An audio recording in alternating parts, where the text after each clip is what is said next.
So in the song, It's the Most Wonderful Time of the Year from Andy Williams, you hear the line talking about scary ghost stories.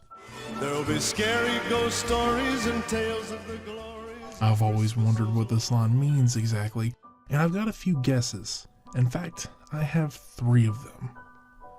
Alongside the typical stories of Santa and reindeer, there are plenty of tales and legends that take on a more sinister role. So without further ado, here are 3 holiday horrors.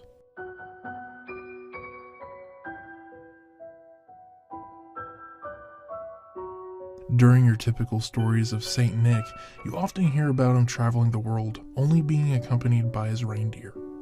But in Germany, he has several assistants, we'll call them.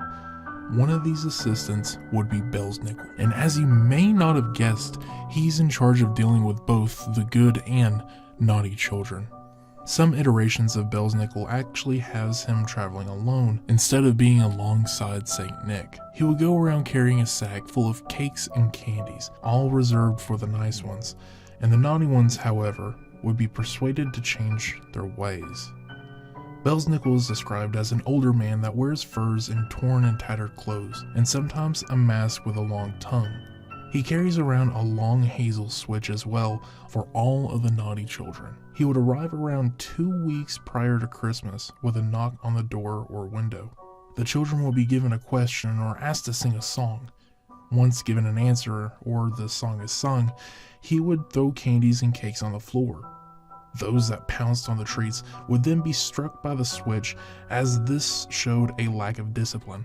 The kids that waited and showed a pause, or even asked, were allowed to enjoy the treats like normal. Once this test was done, it was on to the next home.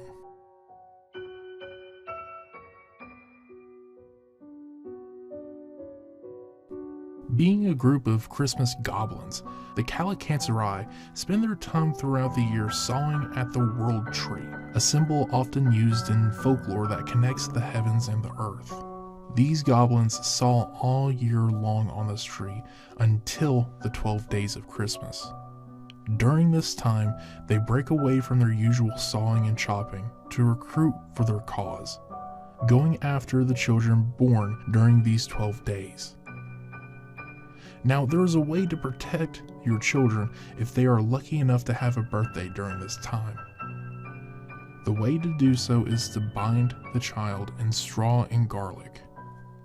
Now, if you want to protect the entire house, a fire must be burning inside of the house, and a colander must be placed outside of the door, as it will distract the goblins with a need to count the holes. Now, oddly enough, they will never make it past 3, as it is a holy number, one that represents completion and perfection, and one that will stump any Christmas goblin from coming into your home. Now, while these little guys may be a bit silly, they are nothing compared to the last one on this list.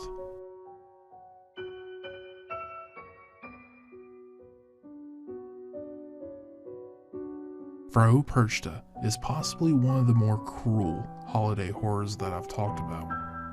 Once again, this story originates from Germany and Austria. Frau Perchta will appear either as a beautiful woman that is as white as snow, or as an old haggard. She would enter homes during the 12 days of Christmas. It was especially likely during the 12th day. She would go in looking to reward the hardworking and obedient children with a silver coin, usually placing it in their shoe. But if the child wasn't on the nice list, we'll call it, they wouldn't get the coin, of course. In fact, they wouldn't even live to see another day. Knowing that the child was lazy or disobedient, she would go in and slice through the child's stomach and remove the innards. She would then stuff straw and pebbles into the cavity. Girls were particularly scrutinized, as she would know if they spun their fair share of wool throughout the year. If their numbers weren't up to snuff, then their guts would be replaced with straw and rocks. Of course, kids weren't the only ones to worry about this. Her feast night was special to her. Fish and gruel were the only things allowed during this night, and if anything else was eaten, even a nibble, then any person guilty would be given the partial scarecrow treatment too.